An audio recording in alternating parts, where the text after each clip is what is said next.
ইনকিলাব মঞ্চের আহ্বায়ক ও জুলাই বিপ্লবের শহীদ শরীফ ওসমান হাদির জানাজা শেষে শাহবাগের উদ্দেশ্যে মিছিল নিয়ে যাওয়ার আহ্বান জানিয়েছেন ইনকিলাব মঞ্চের সদস্য সচিব আব্দুল্লাহ আল জাবের।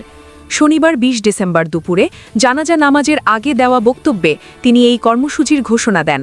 জানাজার পরপরই হাজারো মানুষের স্রোত শাহবাগের দিকে রওনা হয়, যা পুরো এলাকা জুড়ে উত্তাল পরিস্থিতির সৃষ্টি করে।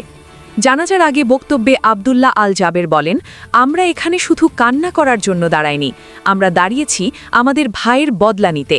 তিনি ক্ষোভ প্রকাশ করে বলেন, হাদির উপর হামলার ১ সপ্তাহ পেরিয়ে গেলেও এখনও হামলাকারীদের গ্রেফতার করা হয়নি, যা রাষ্ট্রের দায়িত্বহীনতার স্পষ্ট প্রমাণ।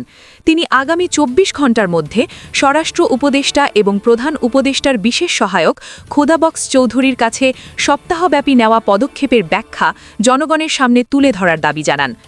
এর আগে জানাজায় বক্তব্য রাখেন ধর্ম উপদেষ্টা।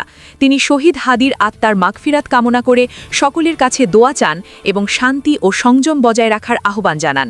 এরপর বক্তব্য দেন প্রধান উপদেষ্টা। আবেগঘন পরিবেশে শেষ বক্তব্য রাখেন শহীদ হাদির বড় ভাই। তিনিই জানাজার নামাজে ইমামতি করেন, যা উপস্থিত জনতার চোখে জল এনে দেয়। জানাজা শেষে শোক মুহূর্তেই রূপ নেয় ক্ষোভে। ন্যায় বিচার চাই, খুনিদের গ্রেফতার করো, এই স্লোগানে মুখর হয়ে ওঠে এলাকা।